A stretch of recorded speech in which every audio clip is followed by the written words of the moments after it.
تخکلا او رنگین یو یې مثال جوړو وچو دښتو ته د شنو فصلونو شال جوړو د ښایست د رڼاګانو یې مشال جوړو خپل هېواد د پرمختللې نړۍ سیال جوړو تخکلا او رنگین یو یې مثال جوړو وچو دښتو ته د شنو فصلونو شال جوړو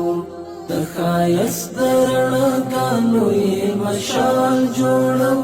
خپل هېواد د پرمختللې نړۍ سیال جوړو افغانستان په اوس مهال کې 140 کیلومتره فعاله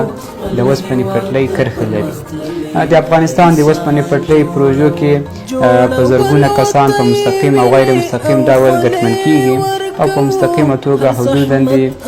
2000 شاوخوا کسان په دې کې په کار باندې مصروف دي. خپل د ژوند د قیمت وخت او شیبې ورکوو په تڼاکو د نازک لاسونه پښې ورکوو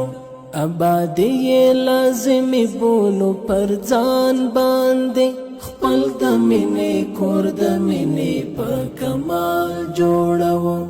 ابادي یې لازمي بولو پر ځان باندې خپل د مینې کور د مینې په کمال جوړو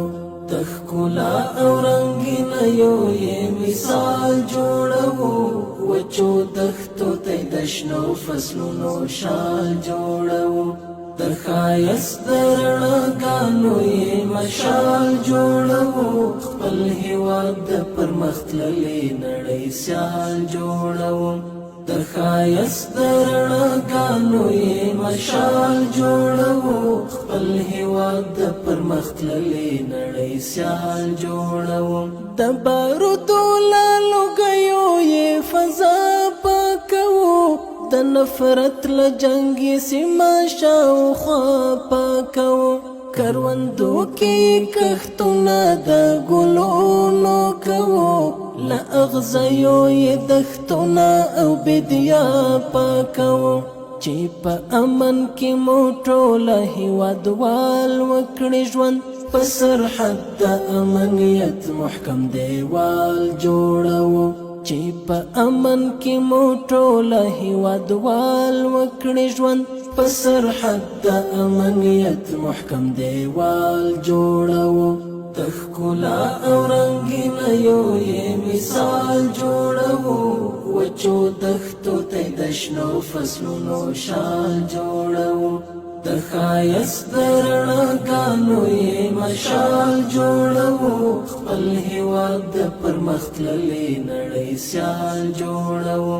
د ښایست د رڼاګانو یې مشال جوړوو خپل هېواد د پرمختللې نړۍ سیال جوړوو عمارت به د حالاتو دقیق جاج واخلي زمونږ له سره به د ظلم هر رواج واخلي لاس نیوی به د مظلومو وطنوالو وکړي له ظالم به د ظلمونو یې دروند باج واخلي ای مأمونه باور یم په سپېڅلي نظام خپله خاوره نور په عدل اعتدال جوړوو